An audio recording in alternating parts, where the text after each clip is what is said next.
The governor of Niger State, Umar Bago, has suspended all traditional Sallah events including the Hawan Bariki, Dorba, and other public gatherings. Hi, welcome to What's Happening. These are our top 10 stories countdown today.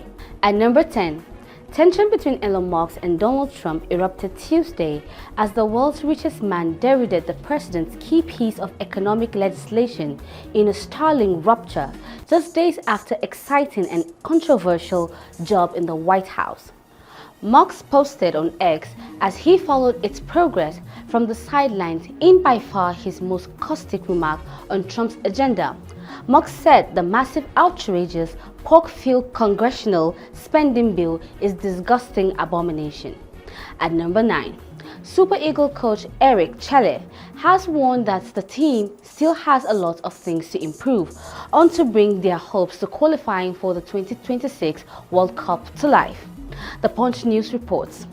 The Super Eagles are currently preparing for their third friendly game in about 2 weeks, facing Russia on Friday in Moscow after beating Ghana and Jamaica to win the second edition of the Unity Cup in London last Saturday. At number 8, Babcock University Ileshan Remo, Ogun State, has expelled student Oladipupo Siwajuola over what is described as gross violation of university rules, including involvement in fetish practices, drug peddling, impersonation, and dishonesty. Siwajuola's case drew widespread attention in early May 2025 after his mother publicly accused the university of negligence following his sudden disappearance. At number 7, the Public Account Committee of the House of Representatives has raised concern over the disappearance of over 250 billion naira in public funds, as uncovered by reports from the Auditor General of the Federation. The chairman of the committee, Bamidele Salam, made this known while briefing journalists at the National Assembly in Abuja as he highlighted Auditor General's report of high incidence of unauthorized environments and a growing number of audit queries issued each fiscal year.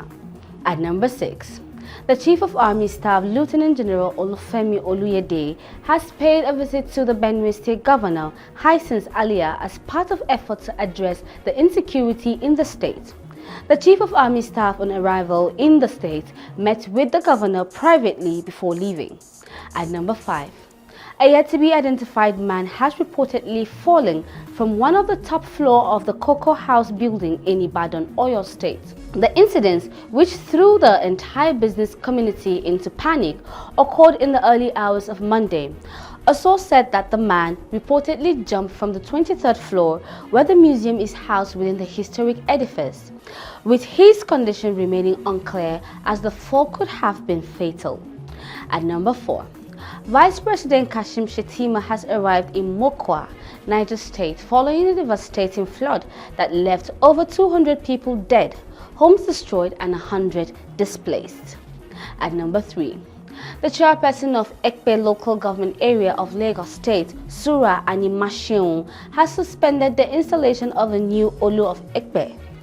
2 individuals are currently laying claims to the stool. Anima Shehu, who also suspended all Eid al-Kabir celebrations and Jumat prayer in the local council's central mosque and Eid ground, made this known in a letter addressed to the community's Grand Chief Imam on Tuesday.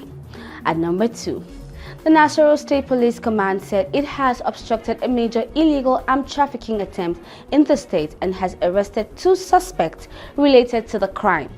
A Wednesday statement by the State Commissioner of Police SP Ramhan Nassal said the incidents, which occurred on June 4, 2025 at about 3 a.m. The command intercepted 2 suspected gunner runners traveling through Lafia in possession of a large cache of high-grade firearms and ammunition en route to Ilorin, Kwara State.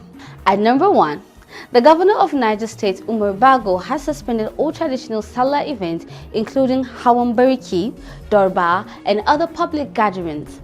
In a statement issued by the secretary to the state government, Abubakar Usman, on Wednesday, the directive comes in the wake of the devastating flood that struck Mokwa, leaving numerous families displaced and mourning.